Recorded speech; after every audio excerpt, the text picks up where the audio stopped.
ಕೊಟ್ಟಿಲ್ಲ. ಬರುವ ಮುಂದಿನ ದಿನಮಾನಗಳಲ್ಲಿ ಕುಡಿಯುವ ನೀರಿನ ವ್ಯವಸ್ಥೆಗಾಗಿ ಯಾವ ರೀತಿಯಾದ ನಿರ್ಧಾರಗಳನ್ನ ಕೈಗೊಳ್ತೀರಿ ಸರ್? ನೋಡ್ರಿ,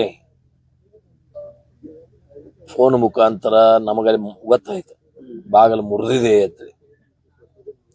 ಯಾಕೆ ಮುರಿದಿದೆ, ಏನಾಯ್ತು, ಯಾಕೆ ತೊಂದರೆ ಆಯ್ತು ಅನ್ನೋಂಥದ್ದು ನಾವು ಕೇಳಿದಾಗ ಸ್ವಲ್ಪ ಜಂಗ ತಿಂದಿತ್ತು, ಗೊತ್ತಾಗಿಲ್ಲ.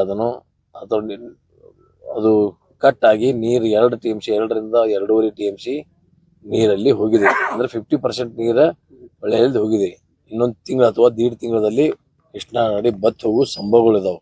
ಆದ್ರೆ ಇನ್ಕಮಿಂಗು ಇದೆ, ನಮಗೆ ಇನ್ಕಮಿಂಗು ಇದೆ. ಇದೆಲ್ಲ ಕೂಡಿಸಿ 1 TMC ನೀರು ಇನ್ನೊಂದು ಬರಬಹುದು ಅನ್ನೋಂತ ಒಂದು ಅನಿಸಿಕೆ, ಇನ್ಕಮಿಂಗ್ ಅಂದ್ರೆ ಯಾವ ರೀತಿ ಬರುವ ಒಂದು ನಿರೀಕ್ಷೆ ಐತಿ.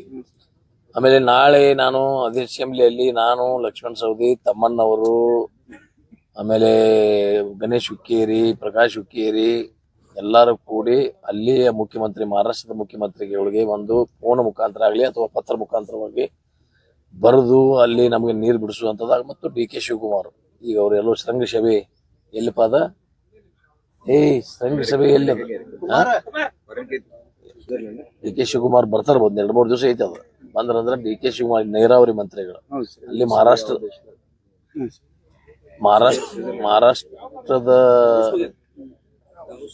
ದಾವೂಸ್, ಆಮೇಲೆ ಅಲ್ಲಿ ನೀರಾವರಿ ಮಂತ್ರಿ ಕೂಡ ಮಾತಾಡಿ ಪ್ರಸಂಗ ಬಿದ್ರೆ ನಾನು, ಲಕ್ಷ್ಮಣ, ತಮ್ಮಣ್ಣವರ, ಗಣೇಶ್ ಹುಕ್ಕೇರಿ ಮತ್ತು ದುರ್ಯೋಧನ ಐವಳ್ಳಿ, ನಮ್ಮ ಸಿದ್ದು ಸೌದಿ ಅವರು ಬರ್ತೀವಿ. ಸಿದ್ದು ಸೌದಿ ಎಲ್ಲ ಈ ಬೆಲ್ಟದ MLAಗಳು ಬಾಂಬೆಗೆ ಹೋಗಿ ರಿಕ್ವೆಸ್ಟ್ ಮಾಡ್ಕೊಂಡು ಅವ್ರಿಗೆ ಏನು ಕೊಡಬೇಕಾದಂಥ ದುಡ್ಡು ಸರ್ಕಾರದಿಂದ ಕೊಡಿಸಿ ಒಂದು 2 TMC ನೀರು ಬಿಡ್ರಿ ಅಂತೇಳಿ ವಿನಂತಿನೂ ಮಾಡ್ಕೋಂಥ ಪ್ರಯತ್ನನೂ ಮುಂದಿನ ದಿನ ಮಾಡ್ತೀವಿ. ನಾಳೆ ಹೋಗಿ ನಾವು ಅಸೆಂಬ್ಲಿಯಲ್ಲಿ ಹೋದ ಬಳಿಕ ಚರ್ಚೆ ಮಾಡಿ ಏನ್ ಮಾಡ್ಬೇಕು ಅನ್ನೋದಂತ ಕ್ರಮವನ್ನು ತಗೋತೀವಿ. ಇನ್ನೂ ಬಾಗಿಲು ಸರಿಯಾಗಿ ನೋಡೋಣ. ನಾನು ಇದೇ ಒಂದು ತಾಸಿಂದನ ನಮ್ಮ ಎಜುಕೇಟಿವ್ ಇಂಜಿನಿಯರ್ ಆದಂತ ಪ್ರವೀಣ್ ಹುಂಚಿಕಟ್ಟಿ ಜೊತೆ ಮಾತಾಡಿದ್ ನಾನು.